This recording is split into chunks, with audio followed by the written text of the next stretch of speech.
Yang semakin membuat saya takut dan khawatir itu jujur adalah ketika sudah melakukan ritual pemanggilan roh. Karena di rumah kami juga banyak yang namanya jimat-jimat seperti itu. Belum lagi memang suami saya juga pasang susuk seperti itu. Secara mental saya dan anak-anak itu kena seperti makian gitu kan, apa tuh sumpah serapah tuh selalu lontarkan, bahkan surat pernikahan, surat-surat apa Alkitab pun dia sobek, dia Alkitab disobek? Yes. Karena udah di titik puncak mungkin dia juga stres, kenapa nggak terjadi seperti yang diharapkan atau gimana gitu kan. Dan sementara situasi di rumah tangga keluarga pun juga makin panas. Karena saya yakin deh antara terang dengan gelap tuh nggak akan mungkin bersatu. Udah mulai seperti orang gila. Jadi dia keliling komplek rumahnya tempat dia praktek itu dengan bawa-bawa golok.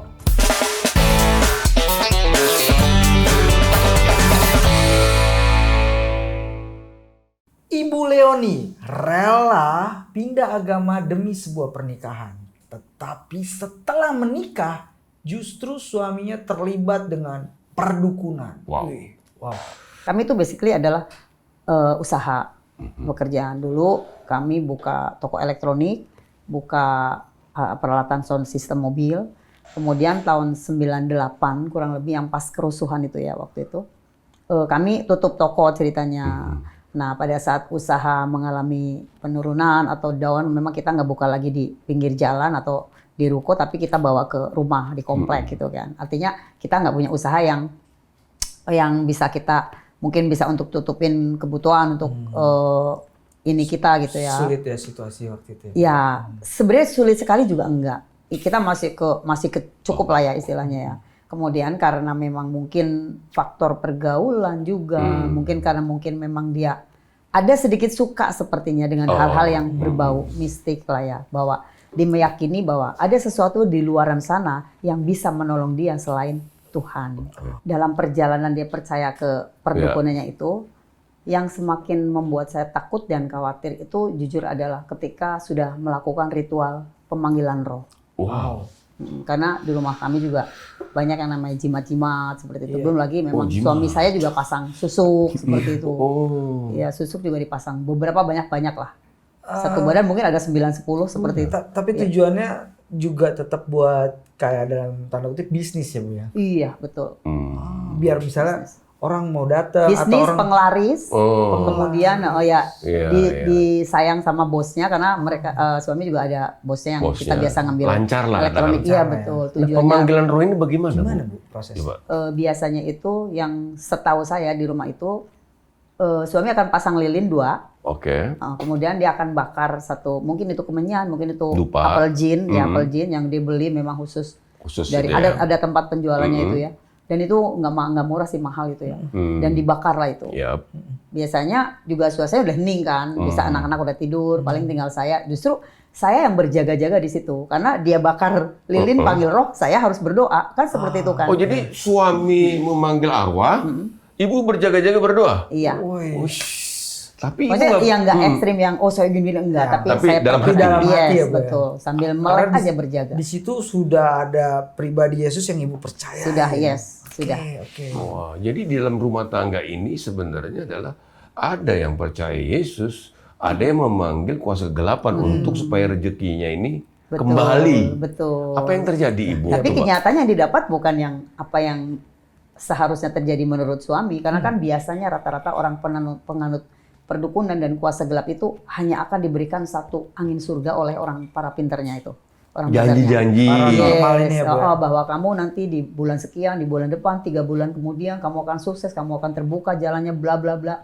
Nah, hal seperti itulah yang saya rasa itu menimbulkan orang semakin antusias pergi ke sana. Karena dijanjikan dapat, ya. Iya, dapat sesuatu way out untuk masalah yang sedang dihadapi. Ini kita mesti jelas juga nih ke Ibu nih. Itu suami manggil roh itu seperti apa? Maksudnya apakah dia berbicara atau manifestasinya? Dia bisa keluar rumah. Jadi di rumah itu ada kebun dia akan keluar. Di dalam dia perangkatnya itu dia pasang di dalam. Jadi ya itu saya yang tahu di dalam, tapi juga beda kamar dengan saya. Dia gitu keluar. Kan. Dia keluar. Mungkin itu ngerapal atau apa gitu ya. Mungkin ada bahasa-bahasa yang dia kasih dari orang pinternya, kemungkinan seperti itu. Dia ngerapal jadi di dalam. Sambil bakarnya juga di luar. Bakar itu. Iya, bakar apel jin, bakar kemenyan tuh di luar. Nah, itu gini ya Bu ya, maksudnya ketika Ibu bilang disuruh jagain juga kan sama suami, biar lilinnya nggak mati Bu, atau gimana? Sebenarnya sih tidak disuruh ya, karena memang saya juga selalu katakan bahwa tidak ada orang yang kaya yang sukses dari pergi berdukun. Ibu udah Makanya nasihatin, saya tidak Pak? pernah sejalan sebenarnya. Ibu nasihatin suami? Sudah sering kali. Hanya memang untuk menjaga hal-hal yang seperti berantem seperti itu yang saya akhirnya ya sudah membiarkan. Ibu ini nggak mau benturan. Betul. Tapi Ibu tetap berdoa biar waktu dan Tuhan yang mengubahkan Yes. itu lewat waktu. Seperti itu. Nah Bu, bagaimana Bu setelah melakukan ritual, suami tuh dapat apa biasanya? Saya rasa sih nggak dapat apa-apa ya. Nggak dapat apa-apa sebenarnya, malah yang ada juga duit makin habis gitu kan. Karena kan beli alat, kemudian beli persiapan sajian. Ke paranormal juga kasih duit ya, Iya Bu? betul, ke sono ke sini transport bla bla bla. Itu yakin nggak murah saya rasa. Dan dia tetap lakukan dan itu mungkin bertahun-tahun ya selama saya masih dengan dia itu. Iya. Gitu. Sampai di ending yang saya sudah nggak tahan itulah. Nah, istilahnya. Ibu cerita endingnya nggak tahan kenapa tuh, Bu? Nah ending yang nggak tahan ya di titik terakhir yang sering panggil kuasa gelap itu. Coba Ibu boleh cerita. Karena memang auranya juga menyeramkan, kemudian yang terjadi juga makin hari makin percekcokan dan secara mental saya dan anak-anak itu kena. Seperti makian gitu kan, apa tuh sumpah serapah tuh selalu lontarkan, bahkan surat pernikahan, surat-surat apa, Alkitab pun dia sobek, dia Alkitab rusakkan. disobek? Yes. Karena udah di titik puncak mungkin dia juga stres, kenapa nggak terjadi seperti yang diharapkan atau gimana gitu kan. Dan sementara situasi di rumah tangga keluarga pun juga makin panas. Karena saya yakin deh, antara terang dengan gelap tuh nggak akan mungkin bersatu. Jadi puncak dari ketidaktahanan untuk tinggal bersama, yang notabene saya pun sebenarnya sudah tahu bahwa di dalam kekristenan kita tidak boleh ada perceraian. Gitu kan.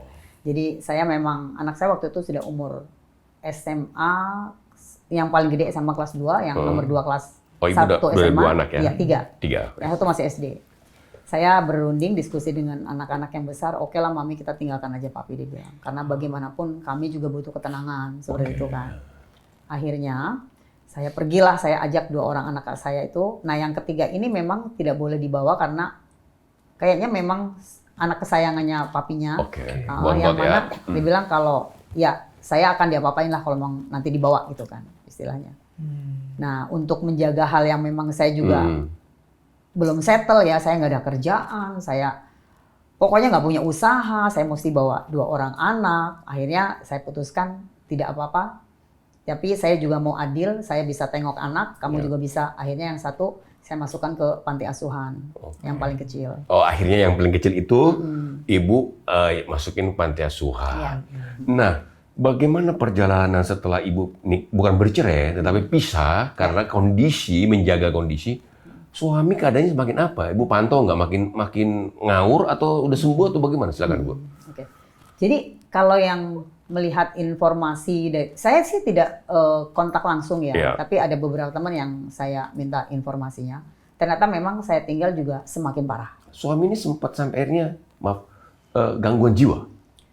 Endingnya. Oh coba Ibu cerita seperti apa? Nah ini itu sebenarnya masih jauh perjalanannya itu sampai coba persingkat coba Ibu. Nah singkatnya saya bawa dua orang anak itu, dan akhirnya saya berkumpul kan dengan 3 orang anak itu. Dalam perjalanan itu juga nggak mudah ya. Saya dengan kondisi yang tidak settle secara ekonomi, kemudian saya mesti akomodasiin anak-anak saya sekolah dan biaya hidup itu jujur di situ titik terendah dalam hidup saya lah. Istilahnya gimana Tuhan saya bisa hidup sementara saya baru mengenal Tuhan itu baru loh. Apa yang mau Tuhan lakukan dalam hidup saya gitu. Iya betul. Jadi kalau saya nggak benar-benar bertahan dalam kondisi itu, saya yakin rencana Tuhan nggak akan terjadi dalam hidup saya dan anak saya. Karena puji Tuhan anak saya tuh jadi seorang hamba Tuhan. Dua-duanya, iya. Dia hamba Tuhan. Maksudnya nggak akan pernah Tuhan menggenapi janjinya ketika saya juga nggak taat atau tekun dalam kondisi seperti itu. Misalnya saya kemudian back to keyakinan saya yang lama. Kan nggak akan pernah terjadi hal yang seperti itu. Justru karena disitulah, di saat titik terendah dalam hidup saya berjuang, saya berjalan bersama dengan Tuhan. Dan yang saya yakinin, saya sangat suka dengan 1 Korintus 10 ayat 13, di mana ketika kita mengalami pencobaan-pencobaan, Tuhan katakan itu adalah pencobaan yang biasa. Di dalam pencobaan tersebut, Tuhan akan memberikan jalan keluar. Itu yang selalu saya imanin. Berarti bagaimana Ibu mengenal Yesus? ketika Ibu di masa-masa tersulit itu, pengertian Yesus itu seperti apa bagi Ibu? Pengertian Yesus buat saya itu yang pertama pastinya juru selamat ya, karena Dia yang menyatakan bahwa akulah jalan, kebenaran dan hidup. Yes. Nggak usah jauh-jauh kita selamat di nantinya ya. Selamat di dunia pun udah, kalau kita dapat satu jalan yang benar pasti akan selamat, betul kan? Nah, dalam melewati masa-masa yang sulit itu saya berusaha untuk mengenal Tuhan lebih lagi. Dan bersyukurnya saya juga tidak mengambil tawaran-tawaran negatif yang waktu itu saya terima. Karena maksudnya tawaran negatif tuh kedukun lagi? enggak, artinya ya sekarang gini ya, bagi seorang wanita yang mungkin punya beban 3 orang anak, alangkah mudahnya ketika kita mengambil satu jalan pintas saat itu. Betul nggak? Entah apa deh, saya masih muda waktu itu mungkin sekitar 30 lebih. Artinya banyak kemungkinan untuk melakukan hal yang tidak baik, yang penting saya tercover kehidupan saya. Tapi justru disitulah saya nggak ada kepikiran sama sekali untuk mencari sesuatu yang di luar Tuhan. Yang saya lakukan, saya pergi setiap bulan ke doa puasa Esther yang 3 hari 3 malam nggak makan. Itu buat saya udah seperti jadwal rutin yang tiap bulan ada ya. 3 hari 3 malam doa puasa Esther itu kan, dan bahkan saya juga bawa anak-anak. Saya rasa disitulah ya, saya mulai belajar mengerti rencana Tuhan. Nah, Bu, keluar dari rumah berarti bisa dibilang Ibu tidak bawa apa-apa dan kondisinya Ibu tidak punya pekerjaan. Pergi dari kehidupan kenyamanan demi punya kehidupan yang lebih baik, tapi ternyata nggak terlalu baik. Nggak terlalu baik. Gimana rasanya, Bu? Kalau buat saya, ketika, mungkin ini satu pesan juga buat yang lainnya. Ketika kita sudah mengambil satu keputusan, dan keputusan itu berasal dari Tuhan, istilahnya kita sudah berdoa. Udah doain ya? Ya, kita tidak punya niat yang jahat di luar rencana kita. Dan kita bawa ke dalam Tuhan, saya percaya Tuhan guiding terus. Wow. Percaya. Tuhan guiding dan step by step ya, Bu? Yes. Nah, menarik nih, Bu. Setelah keluar dari rumah, suami itu gimana, Bu? Nggak terima apa nyerang atau pakai kuasa-kuasa gelap juga seperti apa? Itu pasti ya. Maksudnya dalam arti kata, karena di dalam waktu jadi satu aja kalau berantem itu kan selalu nyerang, memaki apa ya. Memang tidak ada KDRT, hanya mungkin kami tuh luka di mental sebetulnya ya, secara mental luka. Nah, itu pasti menurut saya ya. Karena itu saya juga punya senjata firman kan. Bahwa dalam hidup ketika kita mengalami satu kekurangan makan, tempat tinggal, pakaian, mungkin saat itu pasti saya alamin. Nah, itu makanya saya selalu bergantung pada senjata saya yaitu firman Tuhan. Di dalam Mazmur 23 itu dikatakan apa isinya? Tuhan adalah gembalaku, takkan kekuranganku aku. Yes. Wow. Itu yang membuat saya kuat. Tuhan, masa saya anak Tuhan dikasih kurang makan? Nggak mungkin. Bahkan Tuhan katakan manusia hidup bukan hanya dari roti saja, tetapi dari firman yang keluar dari mulut Allah. Itu bahkan senjata yang paling hebat loh. Anak Tuhan tuh masa sih nggak mungkin nggak makan. Yes. Tapi kalau makan minta ke restoran lain cerita ya, Bu ya. Betul. Itu namanya keinginan. Tapi kalau hanya untuk makan, Tuhan pasti pelihara. Pasti. Burung di udara aja Tuhan pelihara. Itu. Nah, yang kedua mungkin senjata firman yang tadi ditanyakan bahwa apakah nggak ada ketakutannya. Itu pasti adalah sesuatu yang mungkin pernah hidup berdampingan dengan saya kan. Tapi saya percaya kuasa Tuhan yang ada dalam diri saya itu jauh lebih besar dari kuasa apapun yang ada di muka bumi. Ada pengalaman nggak, Bu? Mungkin pengalaman apa nih? Serangan-serangan roh jahat pasti namanya kuasa gelap. Hantaman. Iya. Mantap. Kalau saya sih tidak terlalu respon ke yang seperti itu, hanya mungkin kayak pikiran takut gitu kan. Jangan-jangan seperti ketika saya lagi nggak damai sejahtera, mungkin ada ketakutan atau hal-hal yang membuat saya nggak nyaman. Biasanya kan memang bukan berasal dari Tuhan pasti kan. Nah, itu saya juga punya senjata lagi. Mazmur 91. Dikatakan dalam lindungan Tuhan, 1000 orang rebah di sisiku, 10.000 di kananku. Kita hanya melihatnya dengan mata kepala sendiri bahwa kita dijaga Tuhan.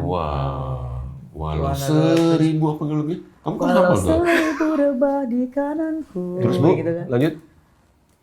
Apa ya? Itu dia. Tadi mau nyanyi nih. Yes. Pak Niko ini kayaknya sih. Mazmur 91 betul. Berarti setelah gini ya, Bu. Kan biasanya praktek okultisme, ketika kita melakukan okultisme itu ada ikatan secara spirit dengan roh-roh jahat. Maksudnya pelaku ya? Pelakunya, ya? bukan ibunya ibu nih. kan, ya bukan ibu. Maksudnya ibu kan sempat kayak disuruh ini, disuruh nih. Itu ibu melakukan pelepasan kah atau seperti apa? Iya, yang saya lakukan begitu saya mengenal kekristenan kan memang ya itu ya, gelap dan terang nggak bisa jadi satu. Bahkan saya juga melakukan Mandi kembang apa? Iya, dulu kan mandi kembang Lempar juga, telur. minum itu Iya. kan. Jadi begitu saya lepas dari itu, saya ajak semua anak-anak saya untuk melakukan pemutusan kuasa gelap, pemutusan perdukunan dan lain-lain. Gitu. Ini juga perlu kasih tahu pemirsa nih, Bu. Buat pemirsa, mungkin Anda merasa, kok hidup saya begini-begini aja. Tapi kalau Anda terikat dengan kuasa kegelapan, Anda harus memutuskan itu. Iya. Karena firman Tuhan berkata, gelap dan terang tidak bersatu. Yes. Jangan mendua, jangan ada Allah lain. Daripada Hanya Yesus yang kita percaya, apapun itu. Jika Anda mengalami persoalan itu dan Anda sulit untuk melepaskannya, hubungi layanan doa Cahaya Bagi Negeri di 082215002424 atau sekarang Anda boleh telepon ke call center kami 081199142440. Ada hamba Tuhan yang siap mendoakan dan mendengar curhat dari saudara. Amin. Lanjut, saya sudah Bu. tadi begitu luar biasa. Keren. Jadi setelah pisah itu ibu hidupkan sendiri ya. Suami akhirnya bagaimana Bu? Kondisinya semakin berat, semakin ini dan tidak ada komunikasi lagi atau seperti apa? Setahu saya yang dengar info dari teman-temannya juga memang makin terpuruk. Oke. Ya, bahkan kasarnya bilang rumah nggak ada. Kemudian mobil Habis juga ya, Bu? sudah. Mobil juga memang waktu itu Berlahan. digadekan untuk membayar salah satu persyaratan dukunya itu. Jadi persyaratannya itu sampai jual menggadaikan mobil. Iya, Mahal berarti ya. mahal. Itu Pastinya tadi mahal. yang dupa-dupa. Kemenyan, bukan kemenyan sih, murah. Apel jin itu loh yang bentuknya. jin, ya. Apa sih? Boleh dimakan enak ya? Itu apple pie. Bu, berarti kalau bisa dibilang terpuruk secara ekonomi, secara mental, Ya. gitu ya. Ibu nggak ada belas kasihan sama suami. Ada dong. Karena gini, kan itu sudah, saya kan meninggalkan sekitar 2028. 2008. Saya meninggalkan, ternyata tahun demi tahun bukannya membaik, tapi memang makin terpuruk. Baik itu mungkin secara ekonomi, secara fisik, secara mental juga mungkin ya. Kan saya nggak pantau, mungkin setelah saya ambil anak saya dari rumah dia itu, saya bawa kan juga memang tidak komunikasi, saya hanya dapat info dari teman-teman. Dan justru keadaannya makin memburuk karena memang sudah mulai praktek menjadi seorang paranormal juga. Dan kemudian akhirnya si suami itu pindah ke Bogor, tinggal di Bogor. Disitulah mungkin juga satu kemenangan buat suami saya dan keluarga saya. Karena di titik itu di tahun 2025 ini, yang pas juga di hari ulang tahun saya, Tuhan izinkan saya menangkan jiwa suami. Wow. Iya. Artinya Bisa dia menangkan jiwa suami. dibimbing sama ibu. Dibimbing. Bukan dibimbing, jadi Doakan. saya eksekusi dari saudara. tempat praktek perdukunannya. Diambil.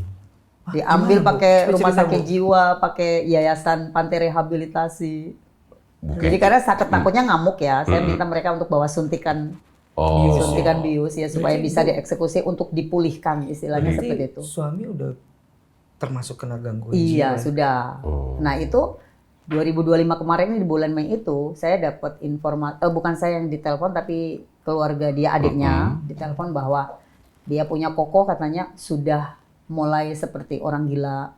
Jadi dia keliling komplek rumahnya tempat dia praktek itu dengan bawa-bawa golok, Oh, ngamuk ya, Bu, gini gitu kan, tanpa alas kaki. Nah, Wow. para Tetangga. ya muridnya dan mungkin yang pernah ditolong dia itu memberitahu ke adiknya itu bahwa ini sudah mengkhawatirkan, ditakutkan ada penyerangan atau yang terdampak. Jadi mohon bagaimana nih, kami sudah tidak sanggup menjaganya seperti itu. Akhirnya kami diskusi dengan keluarga bahwa ya sudah, kalau memang ini suami atau kokohnya dia itu harus kita eksekusi sekarang, ya kita eksekusi, kita selamatkan. Namun sebelum itu ada satu pesan yang Tuhan taruh bahwa ketika kita mau memulihkan keluarga kita, karena saya memang jujur satu tidak bercerai. Yeah. Dalam arti kata, notnya saya juga tidak membuang suami. Yeah. Karena satu hal yang saya yakinin perkawinan yang dipersatukan oleh Tuhan tidak boleh diserahkan oleh manusia Wow. kecuali dengan kematian. Iya, iya. Dalam hal itu saya tetap menganggap bahwa saya memiliki suami. Yap. Even suami saya memang bermasalah gitu Iya, kan. iya, iya, Nah, iya. saat itu kebetulan saya juga punya komunitas doa dengan satu Pastor Ana dari Semarang. Kita Iya. biasa WA call group sama ada onsite-nya juga di LAI. Nah, kami pas doa komunitas WA call itu kita doakan. Dan satu lagi ya untuk siapapun yang mendengar pesan ini, Yap. yang pernah mengalami satu kekecewaan, even kita sudah dipulihkan, kita sudah pemutusan akar kuasa gelap, akar kebencian dan lain-lain. Yap. Ternyata di alam bawah sadar kita itu masih ada loh. Tersimpan. Masih ada. Apa maksudnya, Bu? Masih ada kayak kekecewaan terhadap pasangan, terhadap orang terdekat, sakit hati. Dan itu bisa menimbulkan sakit fisik. Oh. Karena itu saya alamin, saya ada GERD waktu itu ya. Iya, iya. GERD sama lutut saya juga sakit, terus ada di bagian pinggang juga bermasalah. Ketika kita WA call group dalam doa itu, saya minta didoakan. Nah, dalam doa itu benar, ternyata saya manifest. Saya manifestasi, Bu, pendeta itu pastornya katakan bahwa kamu masih punya kepahitan. Saya pikir sebagai manusia saya katakan enggak. memaafkan. Iya, saya udah mengampuni.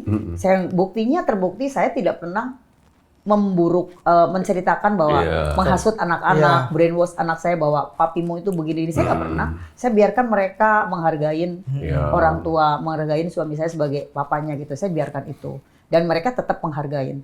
Saya merasa saya menolak bahwa enggak, saya enggak sakit hati, saya sudah selesai dengan suami Iya. kan. Tapi ternyata begitu didoakan, Bapak, saya manifestasi, saya katakan, Tuhan saya mengampuni, saya mengasihi suami saya kan.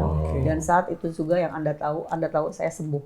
Wow. GERD saya hilang, lutut saya juga pulih, ini juga membaik gitu. Artinya pada saat memang Tuhan sudah kairosnya Tuhan sampai kepada kita, waktunya Tuhan, kita mau memulih, Tuhan kan sebenarnya rencana mau memulihkan suami saya. Iya. Tapi melewati saya dulu sebagai pasangannya untuk dipulihkan. Ibu dulu dipulihkan. Yes. Baru suami ya. Iya, betul. Karena gini, begitu saya pulih, saya lebih ada Belas kasih, nurani ya. lagi, hati lagi untuk membebaskan suami dari keterikatan dengan kuasa gelap. Oh iya, Ya iya. kan? iya. Itu ya, Bu ya. Iya. Maksudnya disitulah Ibu memahami bahwa Tuhan memilih Ibu untuk menjadi terang atas keluarga Ibu dan Betul. satu orang dibenangkan seisi rumah. Seisi rumah diselamatkan. Jadi kadang-kadang orang berpikir gini, Bu. Dia amarah, katakanlah pasangan atau teman atau siapapun amarah ya. Tetapi dia menuntut supaya orang itu bisa berubah ya. Iya. Maksudnya kita ini pasangan kita nih. Iya. Tapi sebenarnya Tuhan malah menyuruh kita dulu yang berubah ya. Betul. Nanti dengan perubahan itu belas kasihan itu muncul ya, Bu ya. Betul. Dan ini mulai akan memenangkan pasangan kita atau Itu orang dia tersebut. kuncinya Iya. ternyata. Benar-benar. Dan sekarang suami dalam tahap Kondisi pemulihan ya. pemulihan. Nah, saya boleh ceritakan ya Silakan. bagaimana Boleh, Bu. cara merebutnya dari Iya, iya. si jahat iblis ya. Benar, Bu. Jadi memang orang yang dilingkupi dengan kuasa gelap itu dari mukanya, dari semua itu berbeda loh. Kalau kita ngeliat sebenarnya kayak setan loh, serius. Karena ditutupi ya. Kayak setan. Ada saya fotonya sudah saya kirim belum? Iya, Cek? iya, iya. Oh ya. Itu saya kirim pada saat perampasan itu. Nah, waktu saya doa setelah saya dipulihkan, Iya. itu 2 hari kemudian baru ada telepon masuk bahwa suami sudah mulai Error. terganggu. Ya. Gangguan jiwa. Betul, ya, Bu, sudah ya. mulai. Akhirnya kami putuskan untuk eksekusi dari tempatnya karena beliau tinggal di Bogor. Nah, kemudian saya waktu itu tanggal 20 Mei itu saya berangkat ke sana 2 dengan adik ipar saya dan 1 anak saya yang bontot. Kemudian kami bawa 1 mobil ceritanya. Di tengah jalan kebetulan kami sebenarnya kurang bensin, nggak cukup sampai pulang. Berencana untuk beli tapi nggak jadi. Ya udah nanti saja pulangnya begitu kan. Sampai di sana hujan di daerah Bogor di Cinangneng sana namanya. Bogor hujan itu dari jam 4 sore pas kami tiba pun udah hujan. Si suami juga nggak tahu bahwa kita akan ke situ, nggak tahu.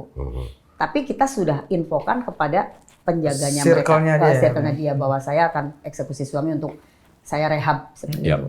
Nah, pertama step saya adalah panggil ke Rumah Sakit Jiwa Dharma Graha BSD untuk penjemputan itu. Mereka kirim Tim ya, Bu. mereka mau kirim tim, tapi ternyata saya pikir ini bukan gangguan jiwa, gangguan mental karena kuasa gelap kan. Iya. Akhirnya saya telepon lah panti rehab dari Kana di Gunung Salak yang terdekat di situ. Iya. Nah, yang pertama dikirim adalah panti rehab Kana, akhirnya datang ke situ barengan dengan kita. Begitu sampai di situ kita kan si suami bingung dong, mau ngapain ini Ada kan, apa nih? kamu mau bawa saya katanya. Ya. Saya nggak turun, memang saya di mobil, anak saya dan 2 adik saya yang turun, sama pihak dari Panti Rehab Kana itu. Akhirnya alot, tetap tidak mau, saya nggak gila, saya mau dibawa kemana, dia bilang gitu kan. Karena akhirnya psikiaternya dari Panti Kana pun telepon saya, Ibu, saya sudah komunikasi dengan Berat Bapak. gitu ya. Justru malah katakan suami saya nggak apa-apa. Suami ibu tidak gila, waras, normal, bicara seperti orang normal, tidak ada masalah. Saya bilang ini gimana sih? Kan kita yang melihat kesehariannya dalam pada itu dengan cerita dari Iya, sekelilingnya. golok tadi ya, Bu. Betul. Akhirnya di cancel tuh Pak. Dia nggak sanggup untuk bawa suami. Saya sudah mulai bingung nih bagaimana nih ya untuk menyelamatkan, gitu kan? Untuk menyelamatkan itu bagaimana caranya? Nah, karena posisi bensin mobil itu tinggal dikit. Jam 6 sore itu setelah nggak berhasil membawa suami ke panti rehab itu, saya batalkan untuk eksekusi suami dibawa ke sana. Pak, tolong ya udah ditarik Bu, saya batalkan ya Bu karena tidak berhasil, saya serahkan lagi ke keluarga kata pihak panti. Artinya nggak sanggup lah ya untuk membawa. Nah, di situ saya rasa juga bahwa iblis sudah mulai bermain dengan menggagalkan rencana kita untuk memenangkan satu jiwa ya. Pasti iblis ada rasa tidak boleh ya kan, ditarik-tarik. Saya pergi keluar untuk cari bensin, hujan pula tuh udah jam 7 sepertinya. Nah di tengah jalan pas lagi beli kopi itu saya telepon dengan pester anak ini yang kemarin sempat doa itu. Waktu di kompleksnya itu pada saat mau lagi negosiasi antara mau eksekusi suami itu ditelepon juga, pendeta ini nggak bisa maunya untuk support lah ya. Apakah harus sekarang saya eksekusi ini orang gitu kan? Nggak bisa. Di luar justru ketika kami sudah di luar aura kuasa gelap itu, baru ternyata tersambung saat itu. Begitu tersambung saya katakan, Ibu ini gimana saya nggak bisa gagal yang pertama. Kamu percaya Yesus sanggup lakukan? Saya percaya. Kalian memiliki 1000 malaikat yang menolong kalian untuk membawa 1 jiwa itu. Dibilang kan. Nah saat itu juga kami tuh diberi kekuatan bahwa jadi kapan Bu Ana saya harus eksekusi suami? Saat ini menangkan jiwa suamimu. Nah itu tambah jadi satu powerful lagi buat kita ya. Oke, itu kurang lebih sudah sekitar jam 9 malam. Kami menunggu karena kami tetap bersikukuh bahwa kami harus menangkan suami untuk dipulihkan gitu kan. Nah, saya balik lagi ke kompleknya lagi untuk jemput. Tetap kami bawa ya untuk eksekusi. Nah, kami tidak lagi pakai rumah sakit Panti Kana tadi ya, tapi kami beralih ke rumah sakit jiwa. Kami telepon pihak rumah sakit jiwa karena memang saya pikir gangguan mental juga kan sudah kena. Mereka kirim 4 orang petugas. Saya bilang ya kalau memang bisa bawa suntikan aja supaya takut kenapa-napa bisa dipaksa seperti itu. Jam 9 malam sambil menunggu, kita tetap menunggu di kompleksnya suami. Ternyata suaminya sudah nggak ada. Jadi diamankan ke markasnya mungkin yang buat tempat-tempat mereka praktek lah atau apa gitu. Jadi suami ini juga punya orang-orang yang masih murid. Masih biasa sih. Pusatnya ya di rumah suami, mungkin punya lagi tempat untuk satu perkumpulan mungkin seperti itu. Cabang kali Bu. Iya, mungkin cabang atau apa. Oke, setelah diamankan akhirnya ke sana Bu. Dibius. Enggak belum. Itu ternyata waktu saya datang lagi dari beli bensin kan suami sudah nggak ada. Sambil menunggu pihak RSJ datang, jemput. Akhirnya kami juga sempat bersikukuh dengan para penjaga mereka, suami saya yang pengikutnya, bahwa saya tetap akan bawa suami. Tapi nggak bisa dipaksa begitu Bu katanya, karena ternyata memang di situ mereka merasa bahwa si suami itu sering menolong. Karena dia ada kekuatan itu kali ya, kekuatan yang merugikan sebenarnya. Kalau bukan karena Pak Oki, saya nggak bisa usaha, saya nggak bisa bekerja dengan ini, saya nggak punya penghasilan seperti itu. Jadi mungkin banyak pertolongan yang dibantu oleh suami seperti itu. Itu yang menyebabkan mereka juga sebenarnya keberatan untuk saya bawa. Ya. Nah, Ibu singkat cerita, akhirnya suami dibawa ke rumah sakit itu dan sekarang kondisinya bagaimana Bu? Puji Tuhan, jadi setelah dibawa dari rumah sakit jiwa itu, karena rumah sakit jiwa itu kan bukan sentralnya untuk kita buang-buang kuasa gelap dan lain-lain kan. Mereka termasuk umum. Akhirnya saya pindahkan ke Panti Rehab Kristiani di Bekasi. Mulai ada pemulihan karena memang ini terus dengan didoakan, dikonseling konseling sama rohnya ya. Ya pemutusan hubungan inilah istilahkan. Dan terakhir Ibu ketemu kapan dengan suami? Melihat katakan. Baru kemarin, belum lama. 2 hari 3 hari.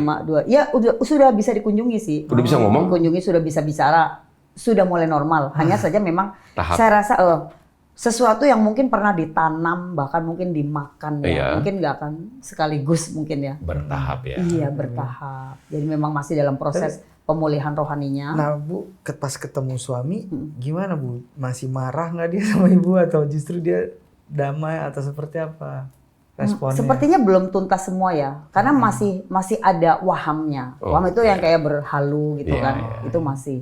Tetapi paling tidak sudah ada yang menjagai, Iya, betul. membimbing, tidak lagi Iya. di liar, Betul, di alam liar betul. katakanlah Ibu ya. Karena itu kan lebih tertata lah ya. uh-huh. Ya, kita berharap, Ya. kita doakan sesuai dengan iman kita, semakin hari suami Ibu akan menjadi baik Ya. dan dipulihkan Tuhan dan bahkan keluarga bisa berkumpul kembali. Yes. Kita mau kasih tahu bahwa Tuhan itu memang mampu memulihkan ya Bu ya. Ya. Wow. Sesuatu yang mungkin agak berat, tetapi memang cara Tuhan dengan cara iblis berbeda.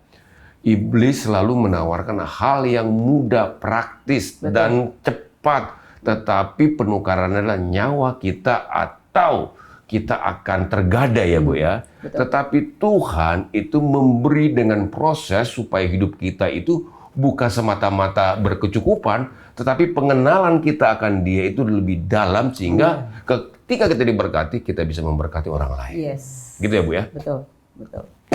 Luar biasa. Luar biasa. Mungkin dari Kita sudah kedatangan tamu Bu. Ya. Perkenalkan tamu. kita sudah kedatangan tamu Bu. Ini adalah mentor kami. Ya, ini mentor kami Bu. Beliau adalah Ini mentor. ahli spiritual juga. Saya undang Tapi sini sudah aja. bertobat. Shalom Bu, Shalom. Nama saya Diki. Iya, Pak. Ya. Ibu, saya mau bertanya sejauh mana Tuhan Yesus bisa terlibat di dalam Kehidupan saya. kehidupan Ibu untuk dapat memenangkan atau memulihkan secara perlahan dari Bapak yang sakit mental ini atau mental karena Kuasa gelap. kuasa gelap. Oke, baik. Jadi menurut saya seperti itulah, seperti yang saya sudah kemukakan bahwa ketika kita mau memulihkan keluarga kita, setiap orang pastinya menginginkan pasangan kita atau keluarga kita tuh pengertian, baik gitu kan, atau kepada kita tuh care gitu kan. Tapi ternyata jauh sebelum kita diperhatikan, kita dulu yang harus memperhatikan.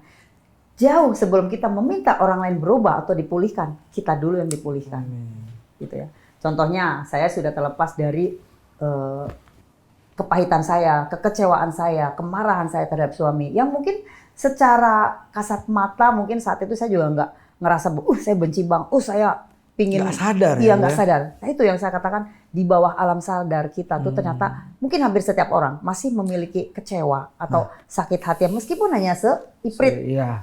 Tapi ternyata juga tidak diperkenankan di mata Tuhan. Makanya untuk proses memenangkan suami saat itu, saya dulu yang dipulihkan. Baru Tuhan action untuk rebut suamimu. Amin.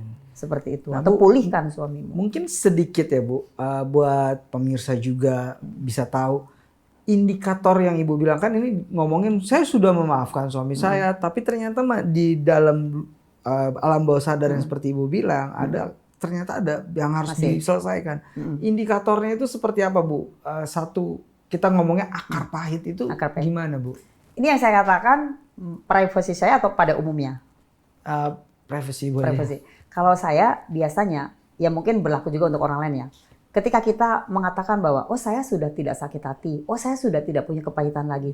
Tapi begitu kita kesenggol dikit aja, kita masih emosi, kita masih marah. Jangan. Nah itu salah satunya. Karena tanpa saya sadarin, saya juga ke suami kadang-kadang, meskipun nggak pernah ketemu, saya seperti terserah lo mau mati ke neraka kek, mau apa kek, gitu kan. Jadi ketika kita misalnya, ya saya udah mampu nih, tapi ketika mungkin dikeselin lagi atau ini keluarlah itu ya, Iya, Bu. Itu berarti seperti gunung es ya, terlihat nggak ada kecil tapi di dalamnya ternyata ya Bu ya. Betul. Jauh di dalam hati Gimana, kita. Pak Diki? Itu makanya Tuhan maunya kan murni, benar-benar murni kan. Iya. Makanya saya sempat dikasih sakit dulu supaya saya mengampuni. Begitu saya disembuhkan, saya dipulihkan, maka saya juga bisa memulihkan keluarga kita. Terjawab sih. Keren. Ada mungkin pertanyaan lagi Pak Diki atau dari teman-teman yang lain? Pertanyaan lagi nggak? Ada. Mungkin secara kan kamu ahli spiritual. Yang kedua Bu, mungkin dengan cara Ibu mengampuni itu dalam secara fisik Ibu itu ada penyakit yang terlepas karena mungkin cara dengan pengaruh spirit mengampuni Bapak itu yang mungkin dari Tuhan itu yang membuat Ibu bisa bertahan sampai sekarang untuk mencintai Bapak. Bagaimana? Maksudnya tuh untuk tetap bertahan. Kata gimana singkatnya? Langsung singkat. Singkatnya, Ibu terlepas dari sakit penyakit yang Ibu alami itu karena pengampunan itu. Percaya sih, karena begini ya. Menurut saya nggak usah yang hanya GERD ya. Cancer aja loh, itu sebenarnya sumber daripada akar kepahitan yang sudah kita simpan, akhirnya menjadi satu kepahitan yang luar biasa. Itu ketika seseorang benar-benar sudah mengampuni, jadi ada beban yang terlepas, begitu rasa plong, maka Tuhan juga sangat mudah lah untuk memperbaiki sakit penyakit, untuk menyembuhkan, untuk memulihkan itu sangat mudah. Terutama kita dulu yang menjadi contohnya nih, kan pasangan saya, suami saya gitu kan ya, di mata Tuhan. Kalau sayanya aja masih dalam kegelapan, gimana saya mau memulihkan pasangan? Kan seperti itu kan. Kita rindu, mungkin orang tua kita, mertua kita baik dan benar gitu kan. Tapi kitanya sendiri masih seperti itu. Jadi memang kuncinya ternyata untuk mendapatkan sesuatu atau pasangan keluarga kita yang memang sesuai dengan harapan kita, ya kita dulu yang benar di hadapan Tuhan. Itu artinya semuanya akan berproses. Nanti ketika sudah sembuh luka itu, cerminan itu juga akan memulihkan. Betul. Itu Pak Diki. Kata terakhir. Cukup kayaknya Bu, terima kasih Bu. Itu Bu mewakili teman-teman yang mungkin cara pandangnya berbeda, tapi paling tidak mewakili teman-teman yang bertanya. Terima kasih Ibu sudah memberikan suatu jawaban yang luar biasa.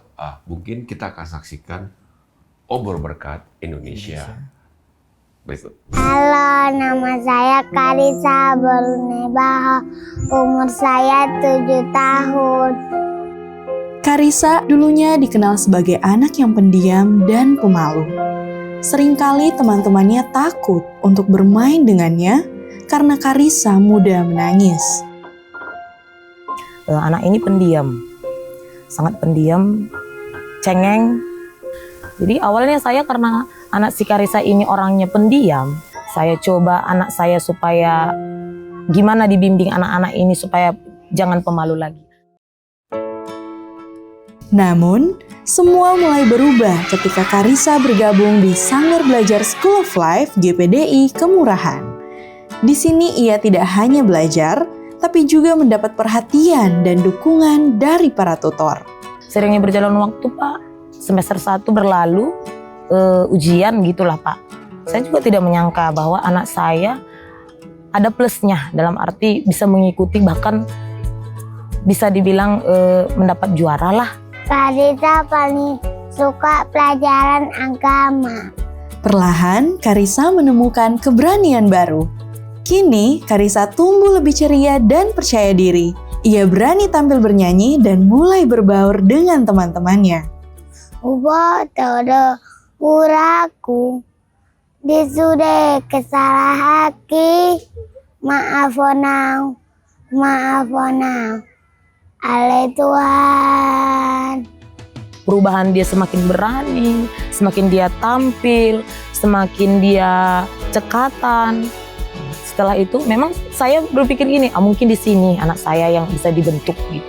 Jadi merasalah si Karisa nyaman lah di Sanggar Belajar Sol ini Pak. Mudah-mudahan seperti inilah seterusnya Pak, jangan diberhentikan Sanggar Sol ini. Terima kasih guru-guru Sol, Tuhan Yesus memberkati. Obor Berkat Indonesia bersama dengan Cahaya Bagi Negeri membantu orang-orang yang butuh ditolong. Kayak seperti bencana alam yang sedang terjadi saat-saat ini.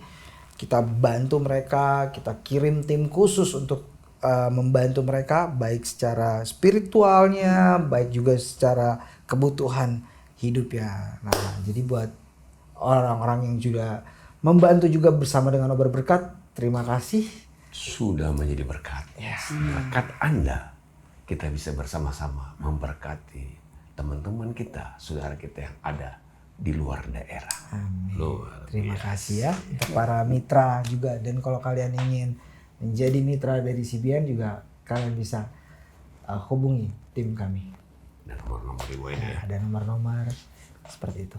Bu, kasih dong Bu satu kata-kata pesan untuk pemirsa yang masih sulit mengampuni atau yang terikat dengan perdukunan, singkat padat sehingga mereka boleh mengalami pemulihan dari Tuhan Yesus. Silakan Ibu, lihat kamera. Bagi permisa sekalian dimanapun berada, percayalah bahwa apapun, sesulit apapun masalah kita, seberapapun besar pencobaan yang datang pada keluarga kita, pada kita pribadi, percayalah bahwa kita nggak pernah sendiri. Seperti yang saya katakan tadi bahwa 1 Korintus 10 ayat yang ke-13, bahwa pencobaan yang datang kepada setiap kita adalah pencobaan biasa. Dan itu tidak akan pernah melampaui daripada kekuatan kita. Dan satu lagi, bahwa Tuhan selalu berjanji bahwa, dan kita tahu bahwa janji Tuhan iya dan amin. Tuhan tidak pernah tidak menepati janjinya. Perkatakan selalu Mazmur 23 dan Mazmur 91 sebagai senjata dalam kehidupan kita. Amin. Wah, luar biasa. Bu, Mantap sekali. jadi Ibu setelah pindah agama yang Ibu bilang adalah Tuhan memilih. Apa Bu, dalam satu kalimat tuh kenapa, seperti apa atau bagaimana Bu rasanya dipilih sama Yesus? Wow, itu sesuatu yang lebih dari harta seberapapun itu. Lebih dari sebesar apapun. Kalau kita merasa bahwa, karena saya yakin, saya 1000% yakin bahwa saya itu anak pilihan Tuhan. Saya bukan sekedar Tuhan, sini Leoni kamu ikut saya, tidak. Tapi Tuhan sudah tetapkan Leoni menjadi milikku. Saya adalah anak Tuhan. Seperti itu. Apa Bu bedanya saat belum di dalam Tuhan dan di dalam Tuhan yang paling Ibu rasakan? Dulu sebelum saya di dalam Tuhan tetapi tidak begitu mengenal Tuhan, tuh saya masih suka kompromi dengan yang namanya dosa. Ngapa ya? Mungkin dosa kan nggak selalu harus yang ekstrim dosanya ya. Karena kita marah, kita emosi, kita ngomongin orang lain itu jadi udah satu kejahatan di mata Tuhan. Tapi begitu kita mengenal Tuhan lebih dalam lagi, segala sisi gelap yang ada dalam diri kita itu pasti hancur. Wow. Dan Tuhan selalu menyertai janjinya seperti janjinya, Bu. Ya. Dan kuncinya adalah kita harus selalu memperkatakan firman dan deklarasikan firman pada saat kita berdoa. Jadi kalau dalam doa kita tidak boleh, Tuhan tolong saya ya. Besoknya lagi, Tuhan tolong saya ya. Tuh sebenarnya kita nggak boleh seperti itu. Sekali kita berdoa, besok katakan, Tuhan terima kasih, aku sudah menerima doa. Haleluya. Jawaban doa dari Tuhan. Berarti kita harus berdoa dengan penonton juga nih ya. Iya. Jadi buat pemirsa, terima kasih pemirsa sampai detik ini masih terus menyaksikan Cahaya bagi negeri. Cahaya Bagi Negeri. Saya berharap pemirsa diberkati Tuhan karena luar biasa ibu ini menceritakan bagaimana dia bertahan dan berjuang berdoa mengampuni suaminya dan keluarganya dipulihkan Tuhan. Saya percaya kita semua akan mengalami pemulihan daripada Tuhan asal kita mau membuka diri. Yes. Saya Charlie. Saya Remeski. Leoni. Tuhan Yesus memberkati.